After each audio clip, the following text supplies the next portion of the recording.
ದೈವ ಒಲಿದರೆ ಜಗವೇ ಒಲಿಯೋದು ಅನ್ನುವಂತಹ ನಂಬಿಕೆಯನ್ನು ಅತ್ಯಂತ ಗಾಢವಾಗಿ ಇಟ್ಕೊಂಡಿರೋರು ಡಿ.ಕೆ. ಶಿವಕುಮಾರ್ ಅವರು.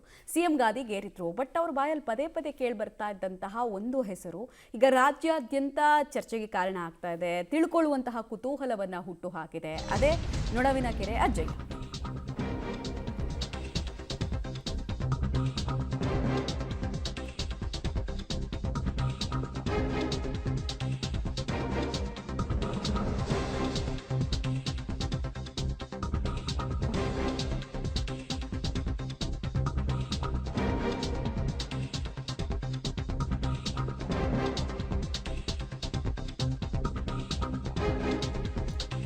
ನೋಡಿ, ನೊಣವಿನಕೆರೆ ಅಜ್ಜಯ್ಯನ ಹೆಸರಲ್ಲೇ ಪ್ರಮಾಣ ವಚನ ಸ್ವೀಕಾರ.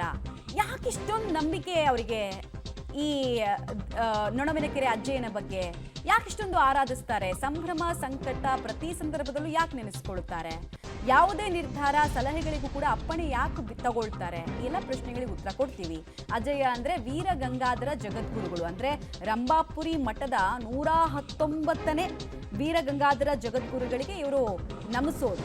ಪಂಚಪೀಠಗಳಲ್ಲಿ ಒಂದಾಗಿರುವಂತಹ ಬಾಳೆಹೊನ್ನೂರಿನ ರಂಭಾಪುರಿ ಮಠ, ಈಗಷ್ಟೇ ಹೇಳ್ತಾ ಇದ್ವಲ್ಲ, ಇದರ 119ನೇ ಜಗದ್ಗುರುಗಳಾಗಿದ್ರು ಅಜ್ಜಯ್ಯ. ಅಜ್ಜಯ್ಯನ ಪವಾಡದ ಬಗ್ಗೆ, ತರ್ಕಕ್ಕೆ ನಿಲುಕದ ಅನೇಕ ಶಕ್ತಿಗಳ ಬಗ್ಗೆ ತುಂಬಾ ಜನ ಹೇಳ್ತಾರೆ. ಲಿಂಗೈಕ್ಯ ಜಗದ್ಗುರು ವೀರಗಂಗಾಧರ ಶಿವಾಚಾರ್ಯರೇ ಡಿ.ಕೆ. ಶಿವಕುಮಾರ್ ಅವರ ಆರಾಧ್ಯ ದೈವ. ಗದಗ ಜಿಲ್ಲೆಯ ಶಿರಹಟ್ಟಿಯ ಲಕ್ಷ್ಮೀಶ್ವರದಲ್ಲಿ ಗದ್ದುಗೆ ಇದೆ.